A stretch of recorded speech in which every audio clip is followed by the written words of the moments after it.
Ngiyabingelela kubabukeli emakhaya. Ngiyabonga kakhulu kubantu abathathe iqhaza lokuba ingxenye yaleli khasi. Siyacela-ke nabanye ababukeli abangakabi ingxenye yaleli khasi ukuthi nabo ba-subscribe. Kulo mbukiso sizokhuluma ngomlando wesizwe sakwaNdebele. Umlando wamaNdebele uqala ngokufuduka kwabantu ukuya eningizimu ukusuka esifundeni saseGreat Lakes eMpumalanga Afrika. Abantu abakhuluma isintu badlulela ngaphesheya komfula iLimpopo bangena eningizimu Afrika yanamuhla futhi ngokuhamba kwesikhathi bathatha futhi banqoba abantu bomdabu bamaSan ezindaweni zaseNyakatho Mpumalanga neNingizimu Afrika. Ngesikhathi sokuwa kombuso waseZimbabwe ngo-1450 amaqembu amabili amakhulu ayevele eningizimu yomfula iLimpopo, amaNguni, ayehlala emathafeni asogwini olusempumalanga, kanye nabeSotho-Tswana ababehlala endaweni ephakathi nendawo. Phakathi neminyaka yawo-1400 kanye nasekuqaleni kawo-1800 lawa maqembu amabili ahlukana baba abantu bamasiko ahlukene. Induna uNdebele yayihlala nabantu bayo endaweni yamaBhaca namaHlubi eningizimu yezintaba zoKhahlamba ababezibiza ngokuthi uKhahlamba. Inhloko-dolobha kule ndawo yayibizwa ngokuthi eLundi. Induna uNdebele yayihlubuke eqenjini elikhulu laBambo, yazisungulela owayo umbuso phezu kwabantu bayo, ababezothatha igama layo njengegama lesizwe sabo. UJonono umzukulu kaNdebele wahamba nabantu bakhe wayohlala endaweni esenyakatho mpumalanga yeLadysmith yanamuhla ezintabeni ezizungeze umlomo womfula iCwembe, iJonoscope eqhele ngamakhilomitha angama-30 enyakatho mpumalanga yeLadysmith. Kuthiwa yiyona ndawo angcwatshelwa kuyona uJonono. UJonono walandela iNgwenyama okuyisiqu senkosi yamaNdebele, indodana yakhe endala uNanasi. Enye inganekwane ilandisa ngendlela uNanasi ayezitika ngayo esiqongweni segquma eliseduze nesithelo esinobuthi, kodwa wathola ukuthi akazange simulimaze lesi sithelo. Umlando awusitsheli ukuthi kungani wayesidla lesi sithelo. Wafa uNanasi kungekho inkinga, ngakho uMafana umfowabo wathatha indawo yakhe enguNgwenyama. uMafana wasusa abantu bakhe ezindaweni zabo eduze kwaseLadysmith ehamba enyakatho nentshonalanga ewela izintaba zoKhahlamba. Wabe esezama ukuwela umfula iVaal. Akazange aphumelele futhi waminza emfuleni kanye nabanye abambalwa. Ngemuva kokushona kukayise uMafana uMhlanga wathatha isihlalo sobukhosi futhi wathatha abantu bakhe wawela umfula iVaal ehamba enyakatho nentshonalanga. Ekugcineni wahlala endaweni eseduze neRandfontein yanamuhla. uMhlanga wasungula ikomkhulu elisha elagcina selibizwa ngokuthi eMhlangeni, manje elaziwa ngokuthi iMihlakenge, okusho ukuthi indawo kaMhlanga, nalapho wahlala namaNdebele kwaze kwaba sekufeni kwakhe. Umusi ubhekene nenzondo yesizwe sabeSotho-Tswana, okwenza ukuthi baye enyakatho basungule kwaMnyamana naseMaruleni, eqanjwe ngobuningi bezindawo zezihlahla zezithelo seMarula, eduze nomfula wezinkawu, okwadala izwe elichumayo futhi elizihwebelayo. Abantu bakubo kamusi baphinde bahlangana nabantu bomdabu abangamaSan ababehlala ngasemfuleni iAbisi, ababiza ngokuthi abathwa, okusho ukuthi abantu esingabanaki.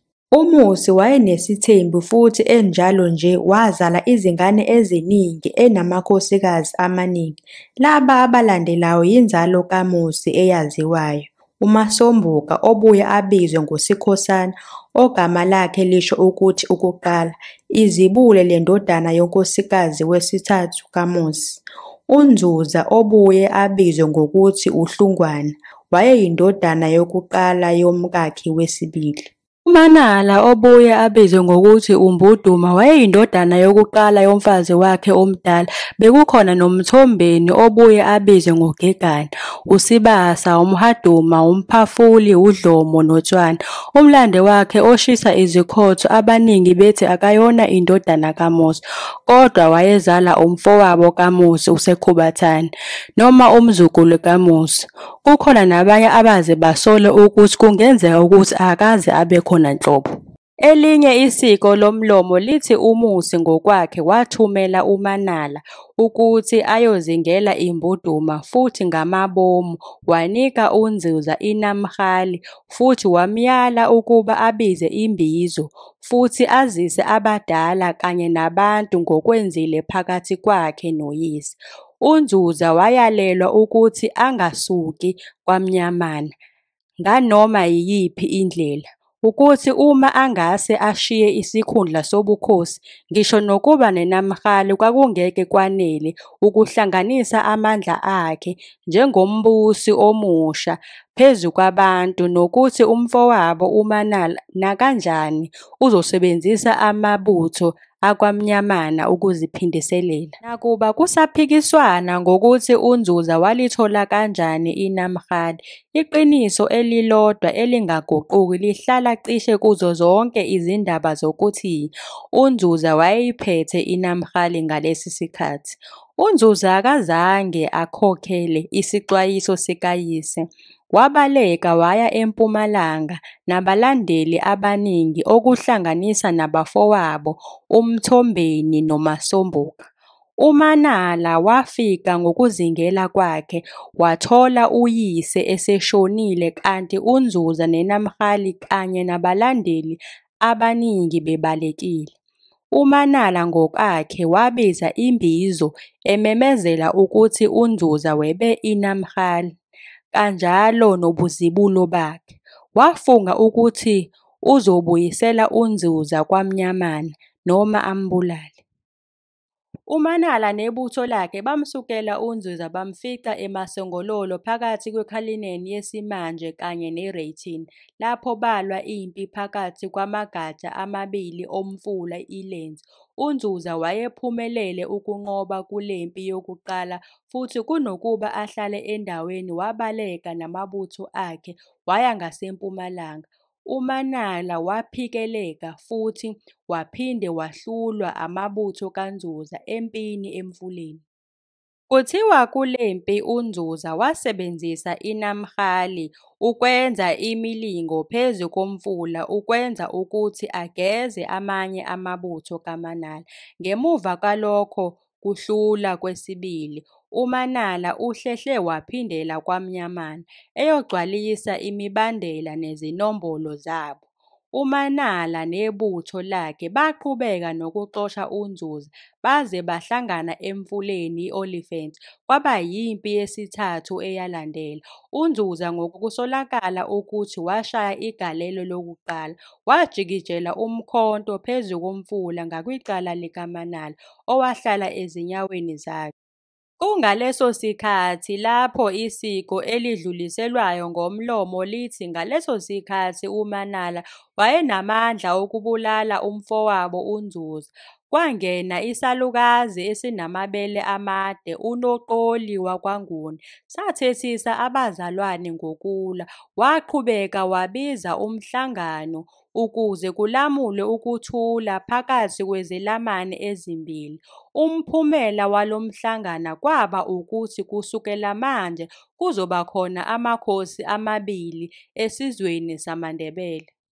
uNdzuza wayezobamba inamhali kaMusi futhi ahlonishwe njengenkosi ngaphakathi kombuso wamaNdebele, kanti uManala wayezoqhubeka nokubusa njengenkosi enkulu evela enhlokodolobha kaMusi kwaMnyamana, kanye nomfula i-Oliphant wawuzoba umngcele ohlukanisa imibuso emibili ngaphakathi kombuso omkhulu. Isivumelwano saqhubeka sathi abazalwane bangaze baphinde balwe. Ishwa elikhulu laliyolandela isizwe samaNdebele uma beqa isivumelwano esagcina saziwa ngokuthi isivumelwano sikaNoqoli ukukhombisa ukuzibophelela kwabo ekuhlonipheni isivumelwano sikaNoqoli. Kwanqunywa ukuthi amadodakazi kanye nezizukulwane zikaManala bazoshada namadodakazi kanye nenzalo kaNdzuza futhi ngokufanayo. Lo mkhuba wawuzophela ngokuhamba kwesikhathi. UNoqoli nozalo lwakhe bahlonishwa ngesihloko esithi Msiza. Kube nenkulumo-mpikiswano enkulu emakhulwini ambalwa eminyaka adlule mayelana nemininingwane eqondile yesivumelwano sikaNoqoli. Le nkulumo-mpikiswano yagcina isize yaba nengxabano yezomthetho phakathi kuka-Enoch Mabhena Makhosonke II wakwaManala kanye noMbusi Mahlangu Mabhoko III wamaNdzuza, okubanga ukuthi ngubani ophethe isikhundla esiphezulu embusweni wamaNdebele. Udaba lwaqedwa kuKhomishini kaNhlaba mayelana nobuholi bomdabu, okwathi ngo-2010 yamemezela ukuthi uMabhena uyinkosi enkulu yamaNdebele. NgoNovemba 2010, owayengumongameli waseNingizimu Afrika uJacob Zuma wadala impikiswano ngesikhathi echitha okwatholwa yiKhomishani kaNhlaba. Wabe esememezela ukuthi uMahlangu uyinkosi enkulu yamaNdebele. Lokhu kwabuye kwalungiswa ngo-2017 yiNkantolo eNkulu, kwathi uMakhosonke II wamiswa ngokomthetho njengenkosi enkulu yamaNdebele aseNingizimu Afrika. Amadodana kamusi asalayo ahamba ngezindlela zawo ezehlukene ngemuva kwengxabano yaManala noNdzuza. UMthombeni kanye noMasombuka bafuduka nomfowabo uNdzuza baya empumalanga yomfula i-Olifants. UMthombeni, obizwa ngelikaGegana, waqhubeka nabantu bakhe enyakatho wafike wazinza lapho kuhlangana khona umfula uMgodo noMkuphi endaweni namuhla ebizwa ngokuthi iMolehlane. Umzukulu kaMthombeni ogama lakhe linguRabe wathatha ingxenye enkulu yenzalo kaMthombeni enyakatho nentshonalanga, bewela izintaba futhi behlala eduze nezintaba zeWaterberg ngasemfuleni, lapho inzalo yabo yahlanganiswa kancane kancane emaqenjini abeSuthu-Tswana azungezile. Ngokuphambene, inzalo kaManala kanye noNdzuza yagcina amasiko futhi yagcina ulimi olwaluseduze nesimbo esikhulunywa okhokho babo basogwini, kanye nesihlubi sanamuhla. USibasa kanye nomfowabo uMphafula bathuthela enyakatho endaweni yabaVenda futhi bahlangabezana nokuphikiswa kwamaVenda. Abanye bozalo lukaMphafula bahamba bebheke eningizimu bajoyina amaNdzuza. UDlomo wayesenqume ukushiya izindawo ezisenyakatho yeValley abuyele kokhokho bamaNdebele endaweni yamaHlubi, lapho inzalo kaDlomo yakha isizwe samaNdebele phakathi kwamaZulu namaHlubi. Inzalo kaMhaduba yahlala noManala kwaMnyamana cishe izizukulwane eziyisikhombisa kwaze kwaba yilapho kuqala isomiso kwasekupheleni kwawo-1700 senza omunye wozalo lwakhe owaziwa ngoPete waxosha abantu bakhe futhi wakha eduze kwaseLimpopo. Ngemuva kokufika kukaMzilikazi enyakatho yeValley, izinsalela zabantu bakaPete zakha phakathi kwamaSetla baGatla futhi kancane kancane zathathwa njengabaGatla. UTshwane kuthiwa wayengomunye wozalo lukaMhwaduba ongahambanga noPete, kodwa wasuka waya eningizimu wayozinza ngasogwini olusenyakatho yomfula iHennops. UThaba Tshwane, oseduze negama lakhe, umasipala wedolobha laseTshwane waqanjwa ngokuhlonipha uTshwane kanye nesifanekiso esiyi-3 m esakhiwe phambi kwehholo ledolobha lasePitoli. UManala wabuya emfuleni Olifants ebuyela kwaMnyamana namadodakazi amabili abafowabo uMathisi noNomagugu njengenduduzo ngokulahlekelwa iNamgale. Ekubuyeni kukaManala wangcwaba isidumbu sikamusi ngaphansi kweWonderboom ezansi neWonderboom Kop. Ngokulandela isiko lamaNdebele ubezohola umngcwabo izingubo zakhe zingaphandle, umkhuba obizwa ngokuthi ukuhlanukela. Ngemuva kokungcwatshwa kweNgonyama entsha ibimenyezelwa kubantu ngumculi wodumo lwenkosi emva kuzoba nedili elikhulu. Eminyakeni eyandulela ukufa kukaManala abantu bakubo babona ukuchuma okuhlobene kwaMnyamana. UNdlovu kanye nabalandeli bakhe base sebekhululekile ukusungula owabo umbuso bathuthela emthonjeni womfula iStilpot futhi bakha inhlokodolobha yokuqala yakwaNdlovu ebizwa ngokuthi kwaSemkhulu, okusho ukuthi indawo enkulu, etholakala cishe amakhilomitha angama-20 entshonalanga yeBelfast yesimanje. UNdebele kaNdlovu wathatha yonke indawo kusukela emfuleni i-Olifants empumalanga kuya osebeni olusentshonalanga yomfula i-Elands empumalanga njengendawo yabo entsha. UNdlovu walandelwa indodana yakhe uMkgeja, owalandelwa indodana yakhe uMagobhuli, uBongwe indodana kaMagobhuli kanye nomzukulu kaNdlovu. Wabusa ngesikhathi lapho indawo yamaNdlovu iya isongelwa ngokugasela ezizweni zamaNguni eningizimu-mpumalanga. Ngakho uBongwe wasuka kwaSemkhulu wasungula inhlokodolobha entsha yamaNdlovu ezansi kweBothavsberg eyabizwa ngokuthi kwaMaza, okuchaza indawo yomlotha.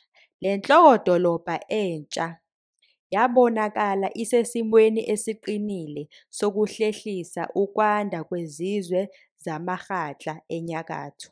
UBongwe washona ngaphandle kwenkinga walandela umfowabo uSindeni. USindeni uqhubekile nemikhankaso yabafowabo enyakatho wahlula bobabili abaRhatla ngaphansi kukaMooloyi nabakwaNkandibenge. USindeni walandelwa umzukulu wakhe uMahlangu. Akucaci ukuthi amandla asuswa kanjani kuSindeni ayiswa kuMahlangu nokuthi kwenzekani kubaba uMahlangu okwakufanele abuse ngaphambi kwakhe. UMahlangu wazama ukwandisa indawo yamaNdlovu enyakatho yaseningizimu kodwa waphumelela kancane. Naphezu kwalokho uMahlangu wazuza udumo olukhulu ezitheni zakhe ngomholi wezempi onekhono.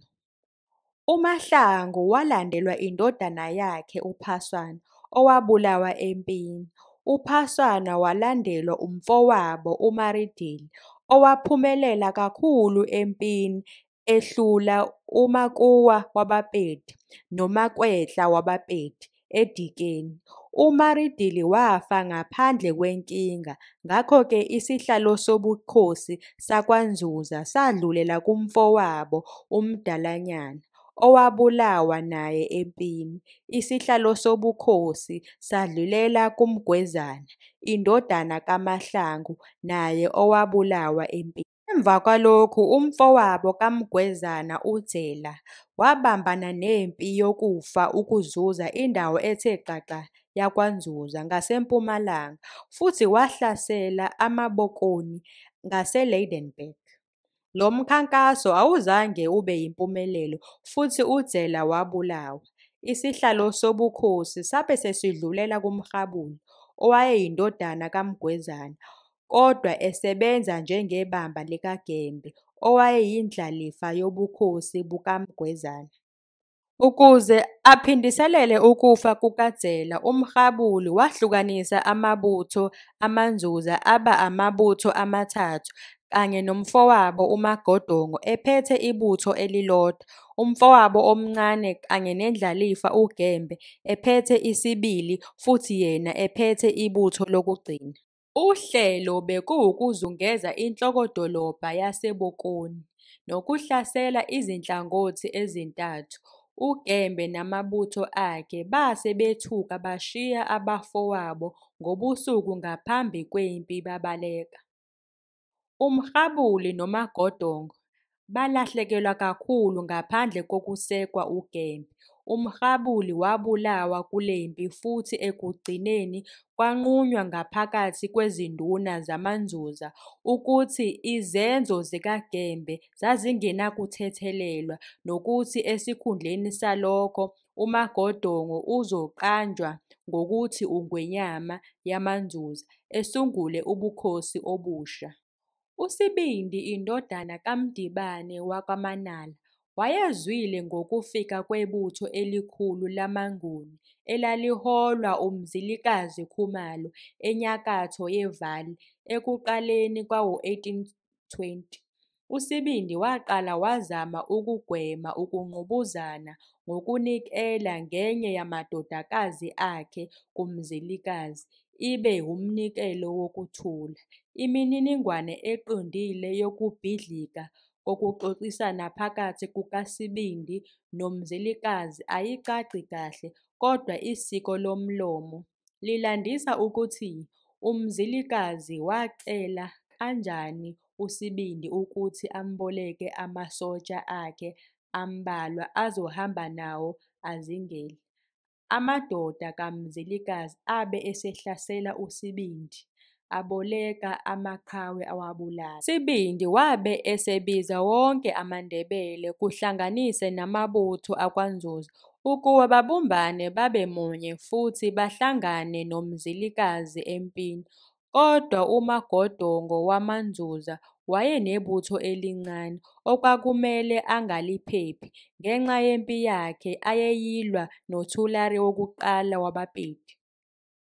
Ngaleyo ndlela uSibindi ehamba noninalume induna uMavula njengowesibili esikhundleni sikaMagodongo bamasha bebheke iviyo likaMzilikazi bahlangana naye eKlipkop entshonalanga yePitoli bewina izimpi ezimbalwa zokuqala ngengoma yokudumisa uSibindi.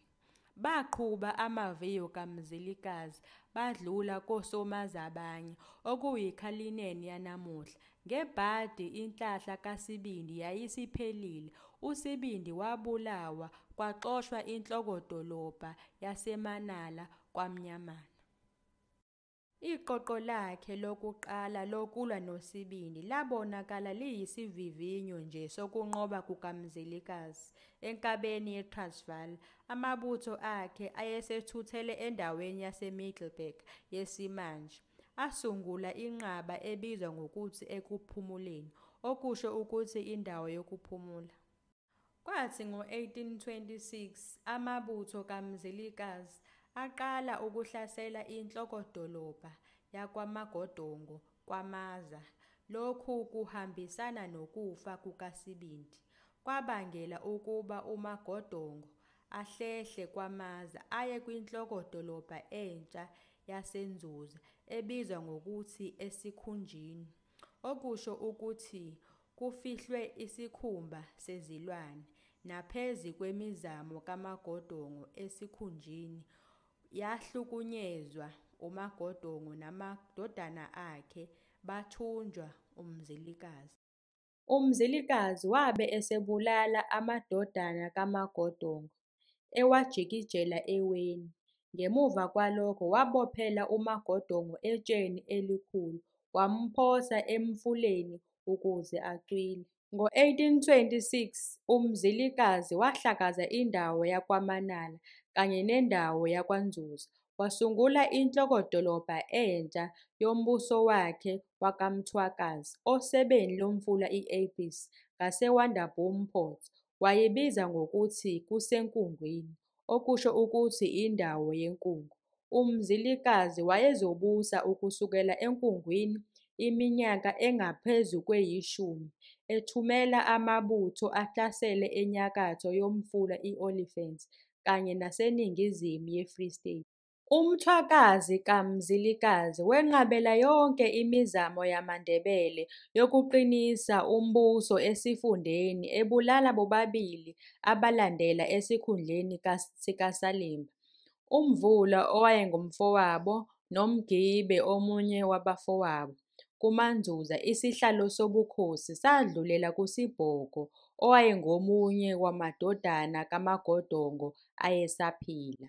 USibhoko kuthiwa wabulawa ngemuva kokungaboni ngasolinye nenkosi yabeSuthu-Tswana ogama layo linguMatlala enyakatho neMabuhol, walandelwa ngomunye wamadodana kaMagodongo ayesaphila ogama lakhe linguSomdeyi. USomdeyi waphatha njengebamba, okwakuthiwa nguyena owayelandelwa ekubeni yinkosi yamaNdlovu. USomdeyi wabulawa ngelinye lamaqembu kaMzilikazi. Ukuhlala kukaMzilikazi esifundeni esimaphakathi neTransvaal kwakuzosongelwa ngokufika kwamaVoortrekkers enyakatho yomfula iVaal ngo-1836. Izingxabano ezaba umphumela eminyakeni emibili eyalandela zabangela ukulahlekelwa okukhulu kukaMzilikazi. Ekuqaleni kuka-1838 uMzilikazi kanye nabanye bakhe baphoqelelwa ukuya enyakatho ngaphandle kweTransvaal ngokuphelele futhi ngaphesheya komfula iLimpopo. Okunye ukuhlasela kwamenza waphinda wathuthela ekuqaleni waya ngasentshonalanga yezwe lamanje laseBotswana futhi kamuva waya enyakatho endaweni manje ebizwa ngokuthi iZambia. Akakwazanga ukuhlala lapho ngenxa yokwanda kwempukane eyayithwala izifo ezibulala izinkabi. Ngakho-ke uMzilikazi waphinde wahamba kulokhu waya eningizimu-mpumalanga endaweni eyaziwa ngokuthi iMatebeleland futhi wahlala khona ngo-1840. Ngokuqondile ngemuva kokunqotshwa kukaMzilikazi, izindawo eziphakathi komfula iVaal kanye neLimpopo zasala zingamahlengethwa futhi abanye bamaVoortrekkers bahlala ezindaweni ezazikade zingamaqembu ase-Afrika njengamaNzuza kanye namaNala Ndebele. Bathi ngesikhathi befika kulesi sifunda sasicishe singabi namuntu ophila e-Afrika ngoba umcabango wasuka lapho, base bebaleka bonke ebusweni bamaMfecane. AmaBhunu ayekholelwa ukuthi umhlaba wawuyihlane futhi ushiywe kanjalo owawe ukuze awuthathe. Lokhu kwadala ukungqubuzana okukhulu phakathi kwamaBhunu nemibuso yama-Afrika yakuleso sifunda eyayizama ukubuyisa imihlaba eyayiphucwe umbuso kaMzilikazi kaMthwakazi. AbakwaManala yibona abahlukumezeka kakhulu ngokuhlala kukaMzilikazi. Ngemuva kokufa kukaSibindi, isihlalo sobukhosi saya kumfowabo uMvula, owabusa unyaka nje ngaphambi kokuba abulawe amabutho kaMzilikazi. Emva kukaMvula, ubuholi baseManala budlulele kumfowabo uMgibe olandelayo. UMgibe wabusa isikhathi eside kakhulu kunoMvula. Wakwazi ukuthuma abafowabo nemindeni yabo ukuthi bayohlakazeka bahlale kude ukuze uma efa kuhlale omunye uManala wakwaMdibana ozothatha izintambo zobuholi. UMgibe njengabaningi ngaphambi kwakhe wabulawa amaqembu agasela uMzilikazi ngemuva kokubusa ekudingisweni iminyaka emihlanu. Isihlalo sikaManala siyobe sesidlulela kuSilamba owayengenye yamadodana kaMdibana. USilamba wazama ukuphinde alawule izindawo ezaziphethwe abakwaManala, kodwa wabhekana nokumelana okuqinile nezifiki zamaVoortrekker. Izindawo eziseningizimu kwaMnyamana lapho kwakuhlala khona uSilamba watholwa izelamani ezimbili ezamaBhunu ezazihlala ngasemfuleni i-Abyss. Ngo-1873, ngemuva kokusungulwa kwe-Transvaal Republic, uSilamba wasuka eKononduna wayohlala eWolmaranstad futhi wasungula inhlokodolobha entsha yeManala ebizwa ngokuthi Komjekejeke. KumaNdzuza, emva kokushona kukaSomdeyi, isihlalo sobukhosi bekufanele sidlulele kuTyamboya, owayengumzukulu kaMagodongo, kodwa wavele wangaboni ngokuphelele waba yimpuputhe phakathi kweminyaka eyisithupha, futhi lokhu kwamenza wangafaneleka ukubusa. Kwabizwa imbizo zabonisana izinduna nabadala bakwaNdzuza, kwathathwa isinqumo sokuthi uMabhoko, omunye wamadodana amancane kaMagodongo, abe yinkosi. Wakhethwa ngenxa yobusha bakhe nobuhlakani bakhe kanye nesibindi sakhe empini nakuba ayesemncane kangakanani. UMabhoko waziwa ngekhono lakhe lediplomasi yangaphakathi, enikezela uTyambowe indawo yokuhlonishwa kuyo yonke imicimbi ekhethekile futhi wamema ukuba ahlale naye ebukhosini. UMabhoko wabe esenquma ukususa inhlokodolobha yakwaNdzuza esikhunjini ayise endaweni entsha, ayiqinise wayibiza ngokuthi eMholeni. Le nhlokodolobha entsha yayiseduze nochungechunge lwemigede ebizwa ngokuthi koNomjahelo. UMabhoko waqala amasu asheshayo okubuyisela umbuso wakwaNdzuza. Wangena kumfelandawonye nenye induna yabaPedi yaseMaroda ogama layo linguMalewa.